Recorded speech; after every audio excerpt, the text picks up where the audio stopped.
Ah, je parlais de la qualité, maintenant c'est la quantité aussi. You can start. Ok.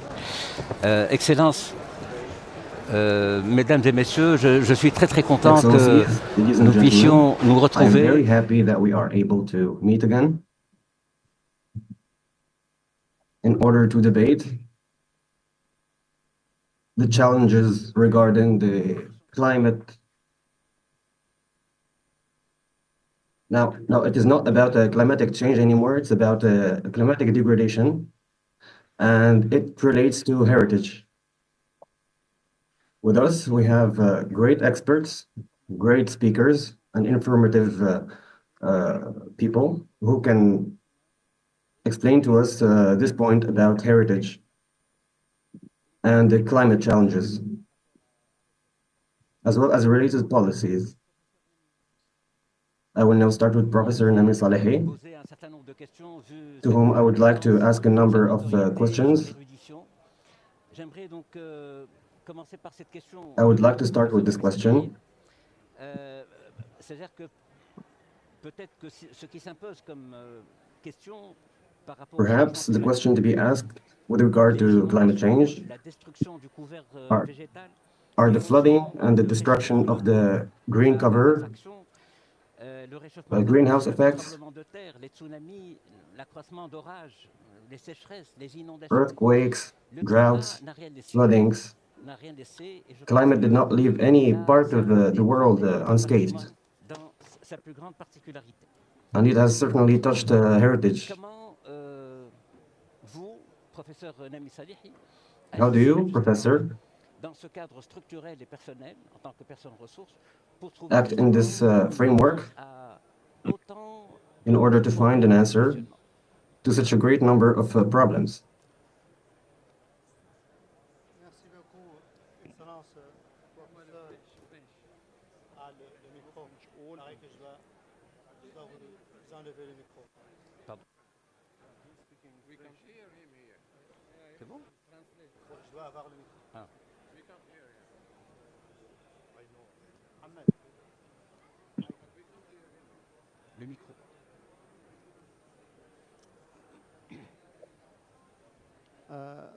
Merci beaucoup, professeur. Thank you very much, Professor. Dr. Mohamed Zain Al-Abidin. Excellency Dr. Mohammed Zin Al Je suis Abidin. ravi et honoré d'être au pavillon. I am delighted and ICESCO. honored to be in ICESCO's pavilion. Je dois d'abord féliciter I would son first like Excellence, to Directeur Général congratulate de His Excellency, the Director General of ICESCO, Salim Mohamed Malik. Dr. Salim Mohammed Al Malik. Vous êtes en train, Monsieur le Directeur Général, d'établir un changement crucial Mr. Director General, you are currently de cette implementing a great change très grande institution que vous in the dirigez future au of bonheur the organization that you're managing Vous êtes en for train de travailler the benefit of your sur tous les fronts. state parties. Je le dis parce Remember que states. j'ai I'm saying eu un this passage très agréable à l'ICESCO. because I have visited J'ai ICESCO, vu comment vous êtes en and train de throughout the years, travailler I have seen pour, how you are les États partis, working for your member states et in donc je ICESCO. connais de l'intérieur le magnifique travail que vous menez. And I know the great work that you're doing. Je sais exactement, je connais parfaitement aussi le travail que mène le docteur Mohamed Zain Al-Abidin au sein I also know the work that Dr. Zin Al-Abidin, communication à l'ICESCO. that the work he is doing in ICESCO is great, how they are trying to introduce in new concepts that are related to cultural development in the member states. Vous êtes en train de builder I can say that you are currently building new horizons for culture and heritage in the Islamic world. Je veux introduire aujourd'hui I would like to talk today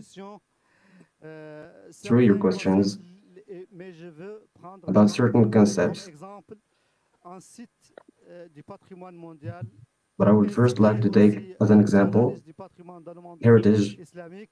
that's inscribed on the list of heritage in the Islamic world. Je veux le prendre comme exemple pour vous And for some years now, I wanted to talk about it to tell you, de changement climatique et de son impact to tackle this question of climate change and its direct impact on heritage sites. est important. This is a very important part dans les continents. on the marine front Moi, je and parle as well as des inland. deux marins. C'est le parc national du banc d'Arguin. Je le prends aujourd'hui comme exemple. So I will take today the National Park of Argan, the biggest site of West Africa. De 12 000 kilomètres. Je peux donner It is over an area of 12,000 kilometers. le territoire libanais, par exemple. It is even more expansive than the Lebanese territory. À l'élévation du niveau de la mer, à l'élévation de la température, And it is now facing the elevation of the level of the sea. We all know every year the sea gains 1 meter in its level over the continent, which means that the natural habitats, human habitats, are all being taxed. Marine erosion is also making new breaches. We have a very important breach now in the north of the park. This makes us think.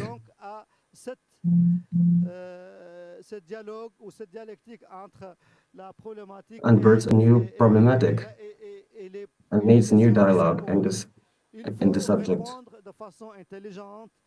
We have to answer intelligently and sustainably for the question of climate change on the front of on the marine front.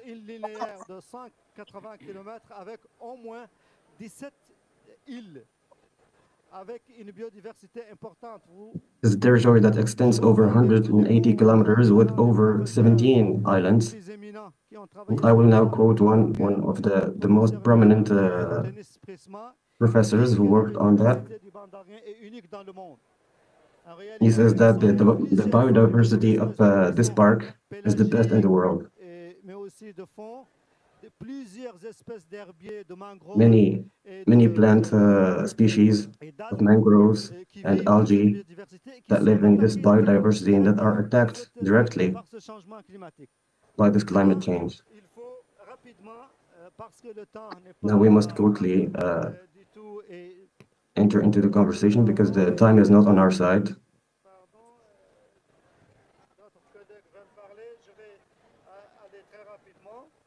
I will quickly go over this. We must find solutions.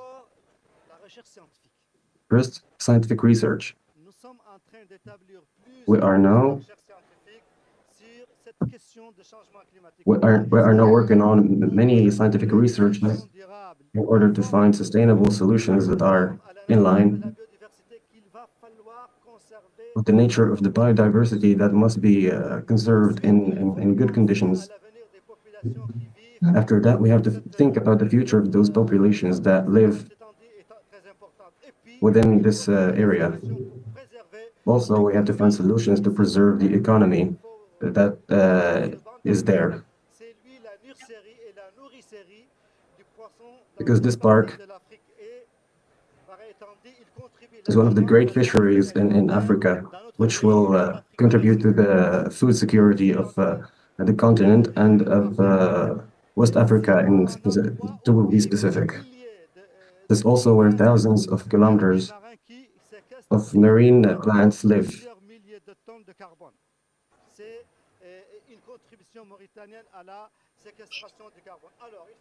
and which represents a great Mauritanian contribution to CO2 mitigation. First, scientific research. We must have a scientific organ. It is very important. And thankfully, we have a plethora of scientific researchers who work on the question of scientific transition in this area. But it must be supported with other means. We have dozens of observation points. We have vehicles for marine surveillance. Among the most intelligent solutions, we have made a financial fund, which, thanks to our partners, is now of 40 million euros. And we are very happy to have among us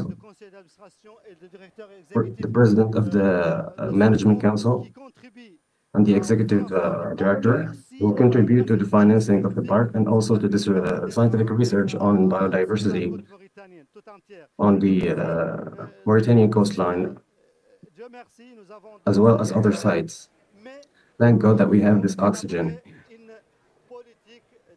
But we must elaborate a partnership policy with all stakeholders. This effectively contributes to a sustainable solution. However, we have to work with the local communities. They have the right to. So among the solutions, we have to reorient local economies towards a greener and smart economy. We have to make le label ICESCO, le label UNESCO, le poisson qui est pêché à la façon artisanale au Bandarguin a un prix meilleur sur le marché. Donc, nous sommes en train we have to help sell the fish that's made there for better prices. We have to use the label of ICESCO and UNESCO to renew the importance of economical zones.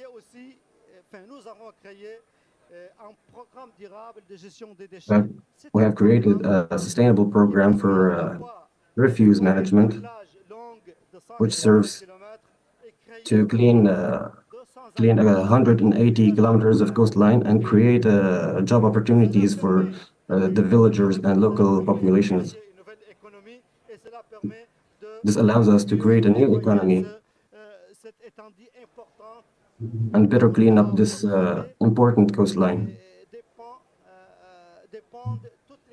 Cleanliness of which all fish and all animals that live there depend on.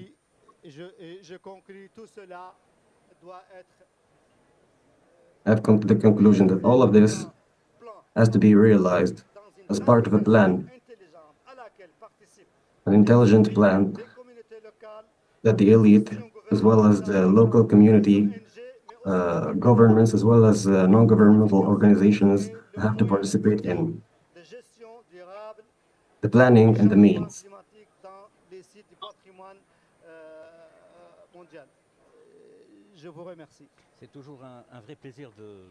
It's always a great pleasure to hear you talk. Professor Salehi.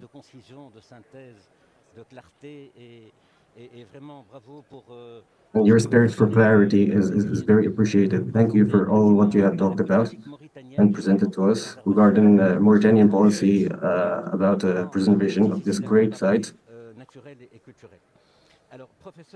both natural and cultural site. Now, Professor Hafez, Professor Doctor, expert in innovation and the environment. I would like to ask you a question with regard to all the wastefulness that is going on. We have a number of damaged sites. It has gone from 35 sites to 60 in these last years, among which 16% were damaged beyond repair.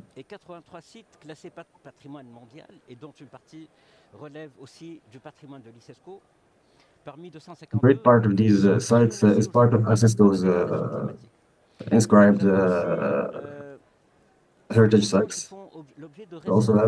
We have 30% that are parts of reserves that are managed by big international organizations. So this is a very critical situation. So how do you see the answers to such an advanced state of degradation in the environment, both natural and cultural?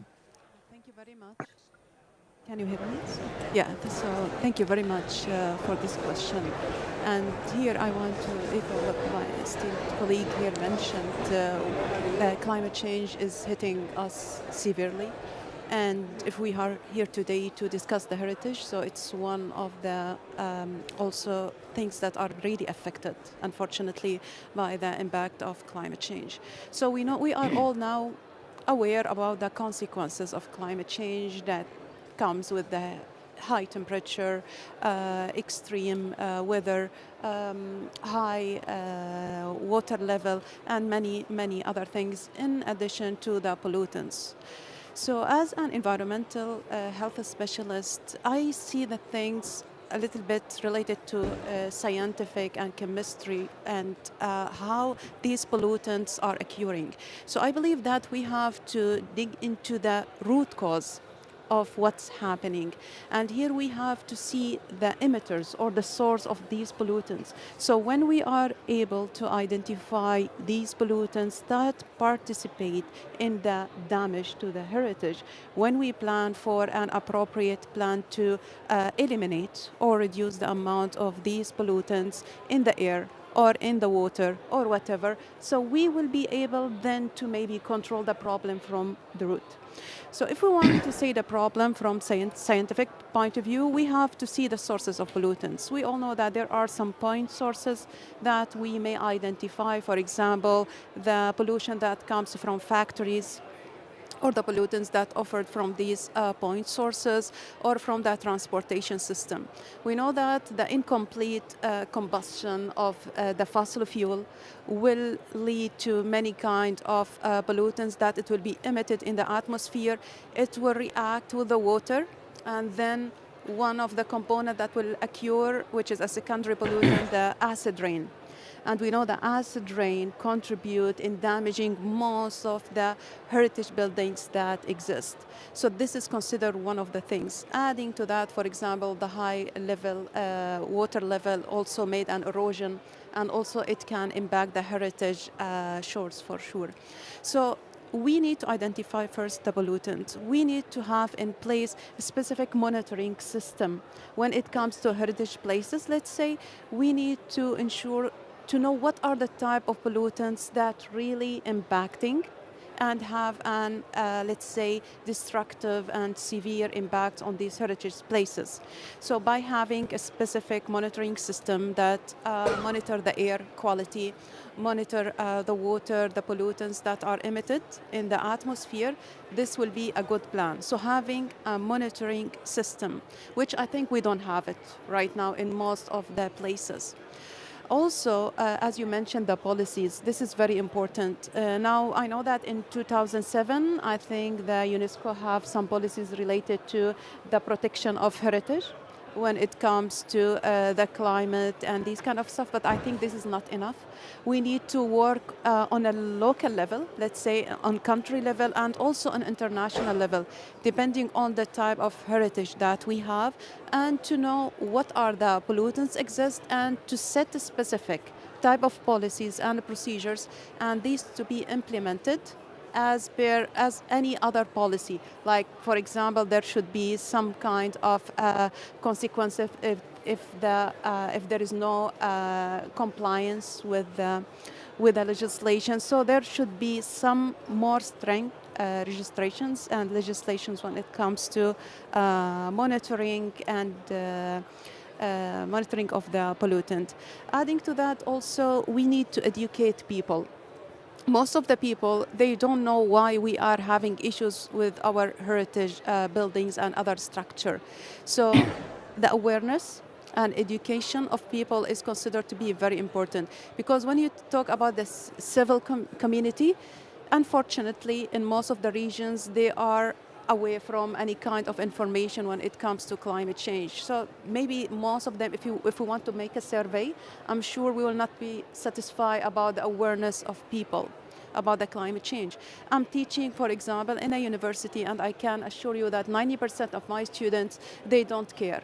Unfortunately, they don't care about their lifestyle, about how much carbon emission they are contributing to. So when I talk to them about this, I don't feel in their eyes that they are caring. So this is really alarming.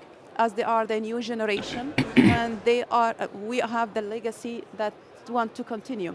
So that's why we need to work more on the awareness, on the education system, to close the gap that it exists in place. So this is very major. We need to work more on the policy, and we need to do proper mentorship programs for the people that they don't have idea about that. And I was also to add a point that we know we need now to do more innovative ideas when it comes to sustainable building materials. So we know that now there are many research going about new materials that are considered to be green and sustainable. So when we do renovation for any heritage structures, we need not to use any conventional material. We need to come up with new, sustainable and green materials to protect our heritage and to do the renovation. Thank you very much. Thank you very much. أستاذ الدكتور عمار قصاب، أهلا وسهلا مرحبا. وهو يعني لتقديمه مختص كذلك ومسؤول ثاني He's a specialist and في البنك الأفريقي للتنمية. At the African Bank for Development. Je voudrais d'abord vous poser la question. I would first like to ask you a question with regard to un rapport qui a été fait par a report that has been realized by the ICESCO and the Intergovernmental Expert Group on Climate. It is a very well-known report which shows the extent that banks and countries are implicated in climate, which is today an imperative implication. So my question is, what is your engagement, Professor, with these considerations, and what is the role and level of engagement that the African Bank of Development is now at with regard to climate? Thank you very much, Mr. Minister and Professor, for this invitation. I'm very happy to be among you in order to bring to your attention the experience of the African Bank for Development, more particularly my own position and my opinion about the importance of resource mobilization in order to protect heritage, whether natural or cultural, as it has been said before by my colleagues which are present here. Heritage, whether natural or cultural, is now facing major challenges. The impact of climate change is now recognized, and according to UNESCO's numbers, 1 out of 6 heritage sites are directly impacted by climate change, and 1 out of 3 natural sites are also directly impacted by climate change.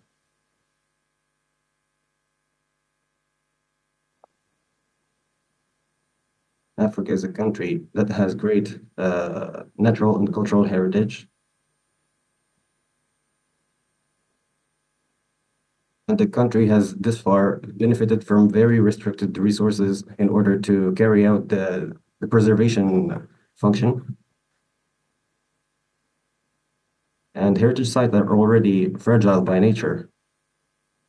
They are consequently the first to be impacted by the effects of climate change. The question of the implication of the African Bank of Development enters in a global context of finance and the mitigation of climatic change impacts.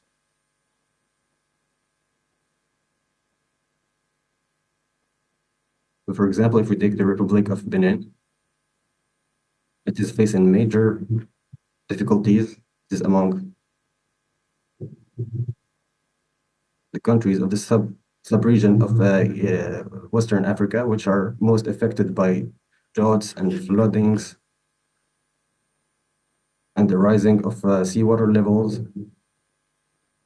and thus the cultural heritage sites and natural heritage sites,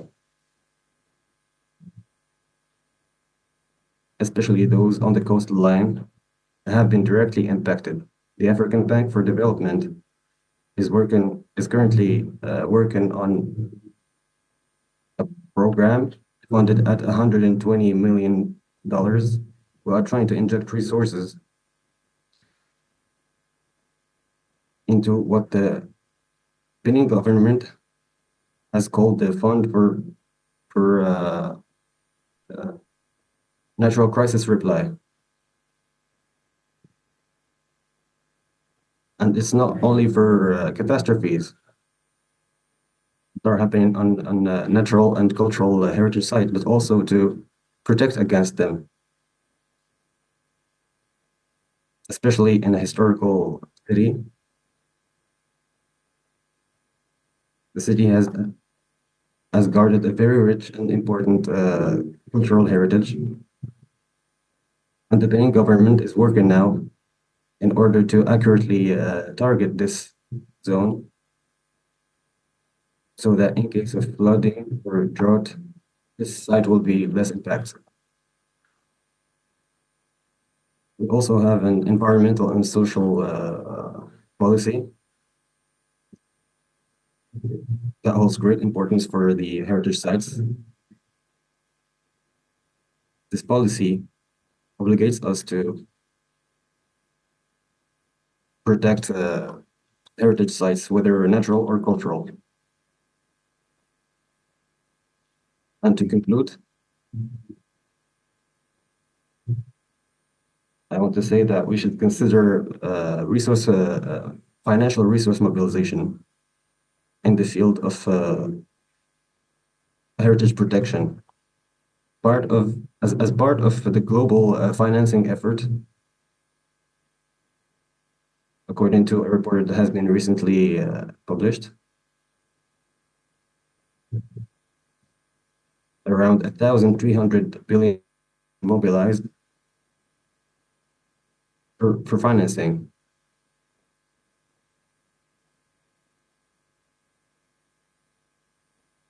And it is our role as experts to receive part of this financing in order to orient it towards preservation of natural and cultural heritage, and also in order to finance projects that will help protect against the future implications of climate change. And thank you.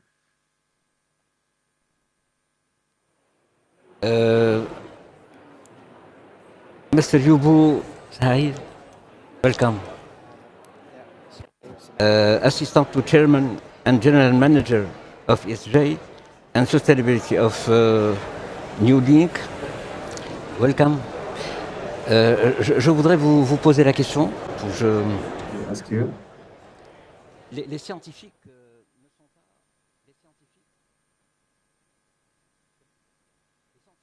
pas désespérés malgré la situation. Scientists are not desperate in spite of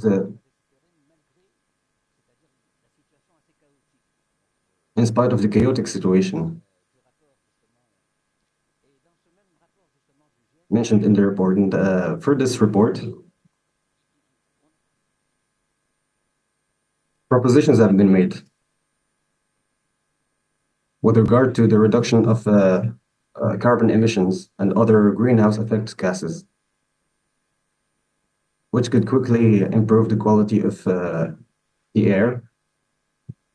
Global temperatures could be stabilized. So there are some small efforts.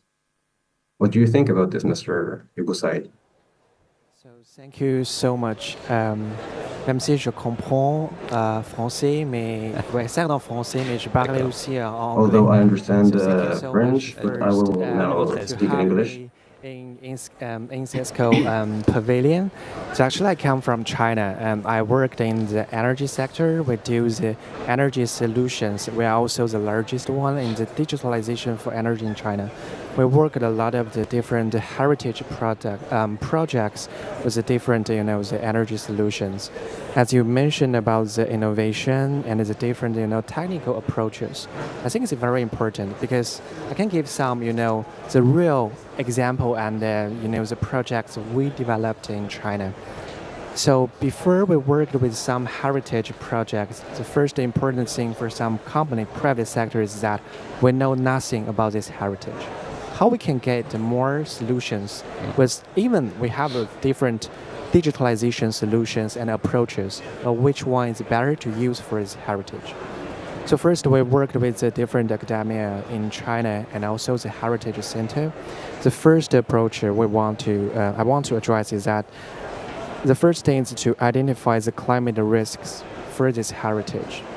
In China, some of the heritage is still in the rural areas, so they are protected not very well. But actually, for some volunteer or NGOs, they do the strong contribution to help them. But actually, they don't have kind of this information about the climate risks. So like our company, we worked with the Heritage Center. So to develop, the platform, we can share the different, climate risks information and the local point, which kind of this point, it's the has the strong, like the danger situation. So we can offer the different, technical solutions to them. That's the first one. The second approach I want to emphasize is, to improve the energy efficiency to these heritages. Because when we do some kind of these projects, some heritage, they need to do some upgrade. But kind of this heritage, not just like one normal building.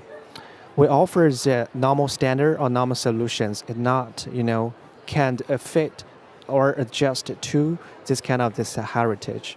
But how we can, leverage the high quality of these solutions and technicals to use in this kind of this heritage is also one different approaches. For example, in China, we worked with one heritage projects. So not only put it on the PV on the rooftop, we want to get more renewable energy, but compared to the normal project, we just put the PV on the rooftop. But with the heritage, they have this more complexity or systems. You need also to protect this kind of this heritage. So when we do this PV on the rooftop, we use this all kind of these different solutions together, and also with different, the architecture institutes together to build this kind of this fur. And another approach I want to address is that whether we can, leverage the digitalization tools. So I give one example. So in one project we launched in China, we also developed one carbon footprint digital platform of this heritage. So they also have different visitors going to this heritage center. So of course they have their own emission, as you mentioned, the scope 1, scope 2, and also for the different visitors go there, they also, impose some kind of these emissions. We also do this calculation and to help the heritage to know very well about their CO2 emission. And as you mentioned as a monitoring system, so we worked quite close. So also another one is that we also do the AI, the twin lab. So we do this simulation. When we do this protection to this heritage, so first we do this digitalization modeling on this system. We know more about the characteristics of this heritage. Then we offer the different or the specific solutions. So first is that from my side is, please know more about the nature of this heritage, then give your mitigation solutions to this heritage. That's very, very important. Do not use too much or all kind of the solutions just to say protect, but we can use the right way to protect this kind of heritage and work with different private sectors or the technology, join hands to protect this kind of heritage. Thank you. Thank you very much. الأستاذ المهندس محمد العيدروس. Dr. Engineer Mohamed Laidarous.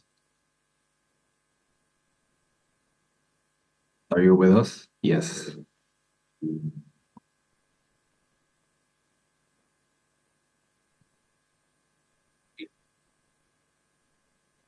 I'm honored to cede the floor to the Professor Engineer Mr. Mohammed Ali Darous, head of the Heritage Center in the Islamic world. And I want to ask him the question, how can we find some answers to the current situation, catastrophic situation that heritage at large is currently facing with regard to climate change and similar happenings?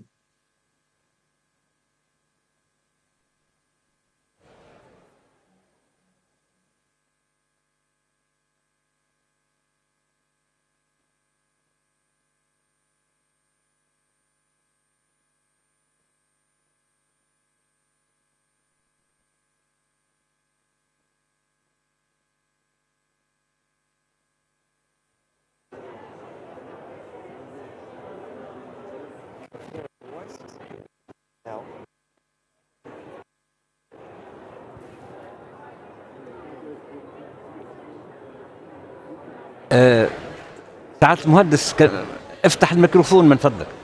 الميكروفون افتح. افتح الميكروفون.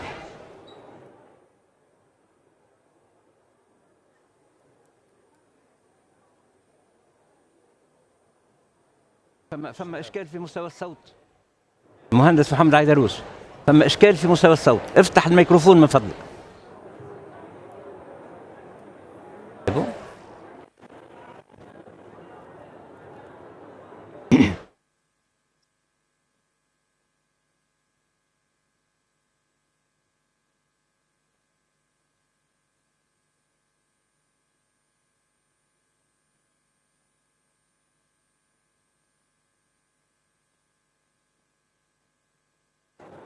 تقولي فما تفضل المهندس محمد علي دروس، تفضل. فما اشكال يظهر لي في مستوى التقنيه. الى حين. طيب اتحدث كده مع الشخص الاخر، اتحدث معاه. اعود الى الاستاذ الدكتور نامي صالحي لأطرح عليه الموضوع والسؤال. Donc je repose la même question. Nami to ask the same question again. Nami Salihi, on a souvent imputé justement We have often imputed the understanding around what's currently going on with regard to climate change and degradation of heritage sites, meaning the human impact that has caused such an impact on nature and which made of nature a rebel against humans, which have abused of it. I think that the response with regard to this is that the limits of our understanding with regard to what could allow human science to find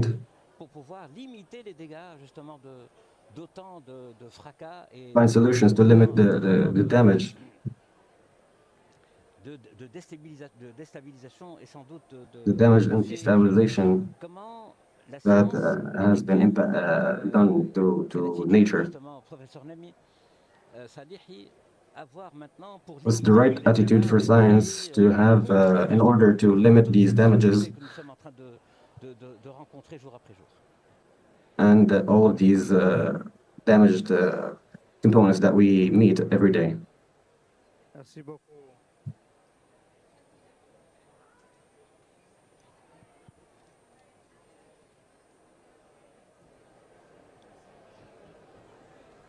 Merci beaucoup, professeur. Thank you very much, Professor. At any rate, we are currently getting the consequences of climate change.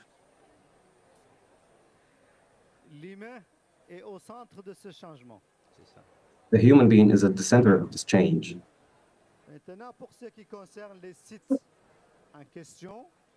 As for what regards the concerned sites,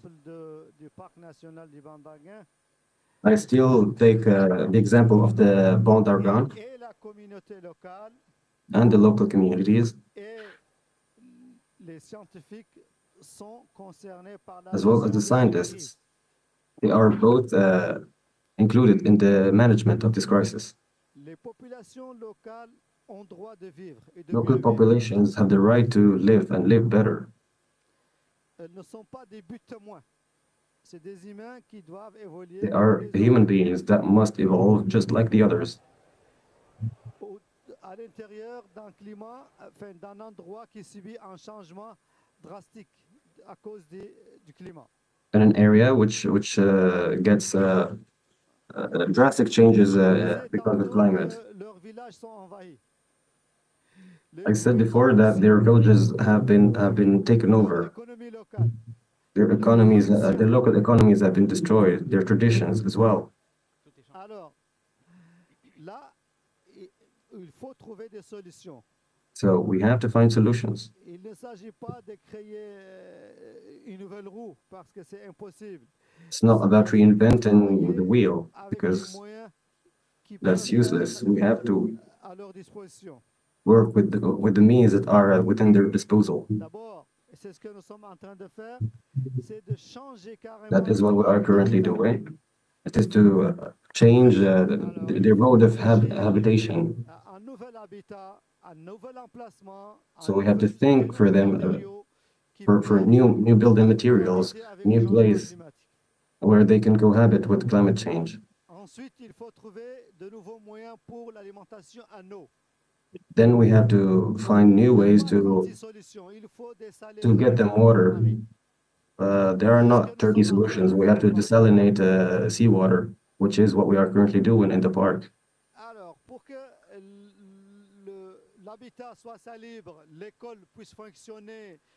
In order for the habitat to be viable and for schools to work, we have to find energy sources. And this new energy has to be green, which is what we are currently implementing with the many solar power stations, which allow us to get both the water and the energy necessary for their daily life. All of this has to be under a control and supervision, under a foresighted supervision from the scientific community. So, in my opinion, scientific research remains a focal point for the development of new technologies and new ways to adapt to this climate change. Not only with regard to the lives of the individuals and those local communities, but also for the management itself of the future of those heritage sites. For example, our colleague here is running a project on nature-based solutions. We are currently experimenting with some plants that could create a new geomorphology, a new protective geomorphology that could consume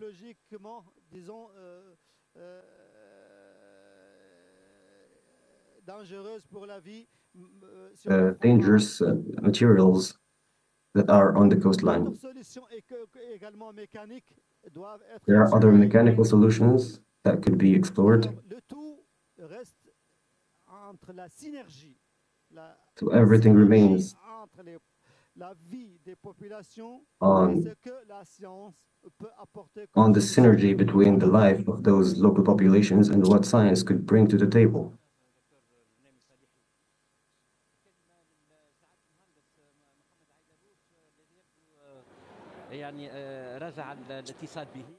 Now that Professor Mohammed Al-Aidrous is back with us. السلام عليكم. Go أرجو أن on, يكون الصوت واضح. go on, Professor. السلام عليكم ورحمة الله وبركاته. Since we are talking about the climate change, then we have to take into consideration the impact on the heritage sites, and we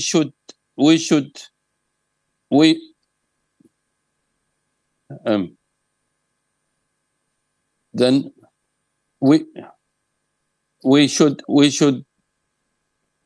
take care about the documentation of the sites, and it should be well prepared.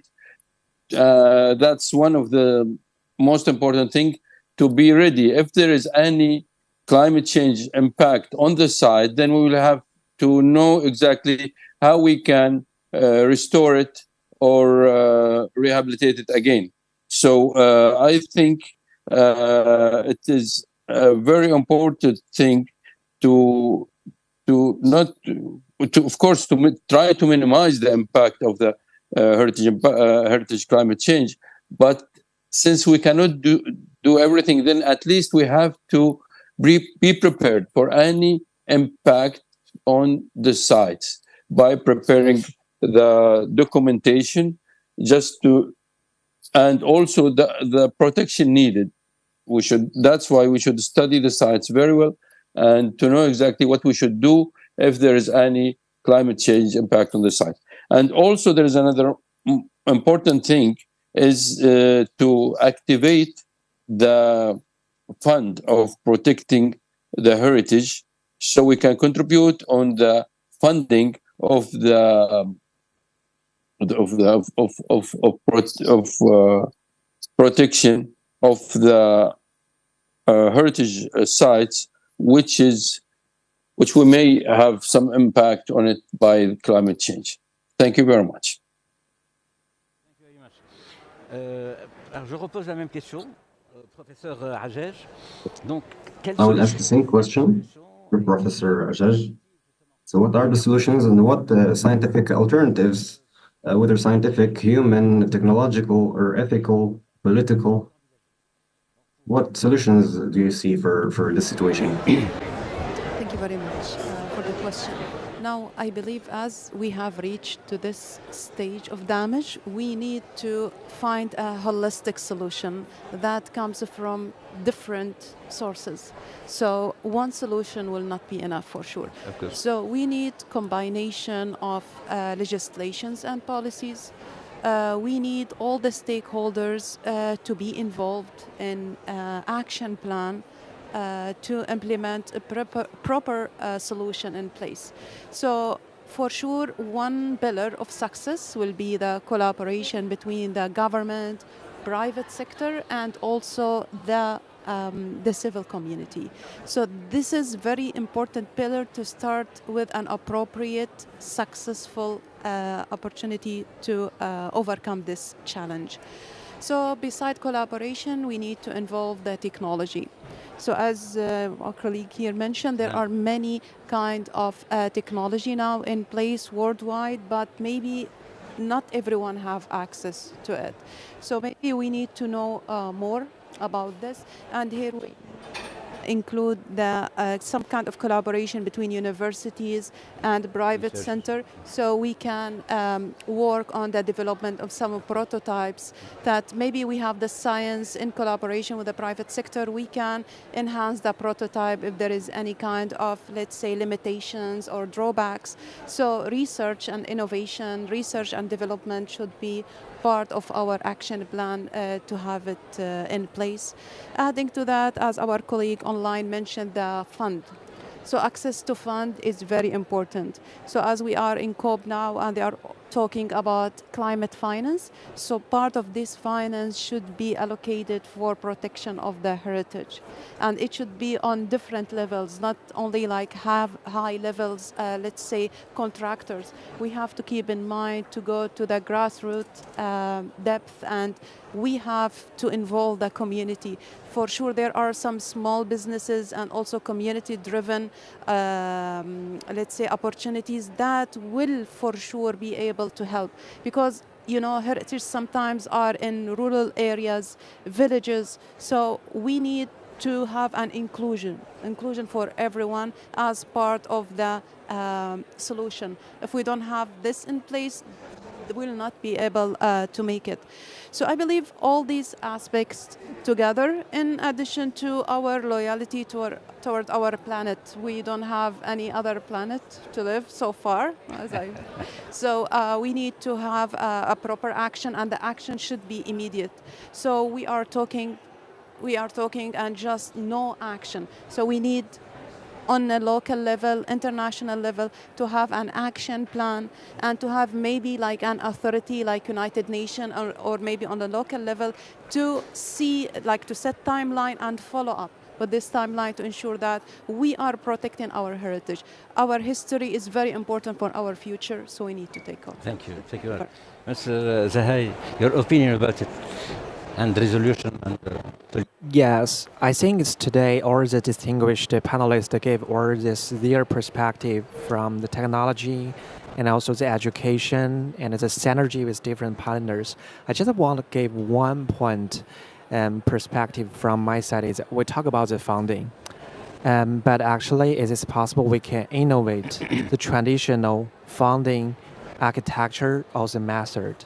Because we also worked with some heritage project in China. The problem is that for the heritage center, if you want to work with some, even the multilateral bank or the commercial bank, they don't have the framework for this kind of heritage. But how they can get more money to do this thing? Always some kind of the heritage project, they need a lot of this money, still do this investment. So that's one point I want to say. Another one is that actually we right now working in China. Is it possible we can get a more social funding? It's one approach.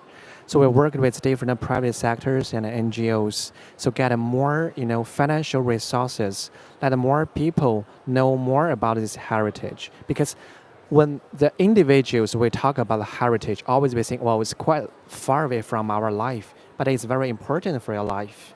So how to leverage all kind of these resources, I think that's very important. And we are the private sector, and we also want to work with different, the partners to let more people know that heritage is important. And right now, you need to make action, work together. Thank you.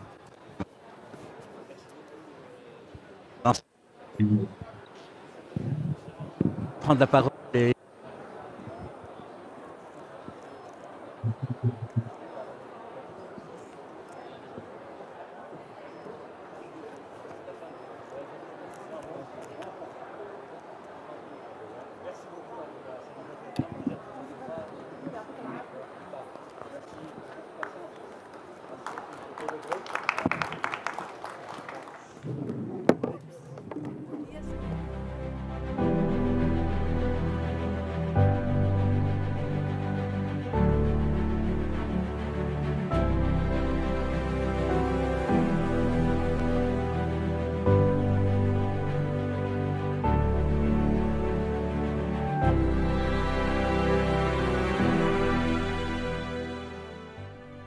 From oral traditions to artisan crafts, cultural heritage extends throughout the Islamic world.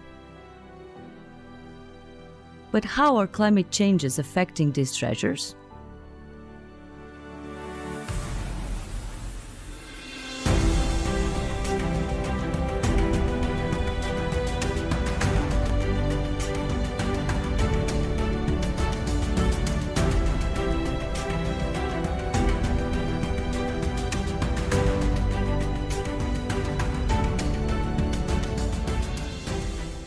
It is undeniable that climate change has profound effects on communities and cultures worldwide, disrupting traditional ways of life, economic stability, and social cohesion. In a way, it breaks the standards and weakens realities according to new unseen circumstances.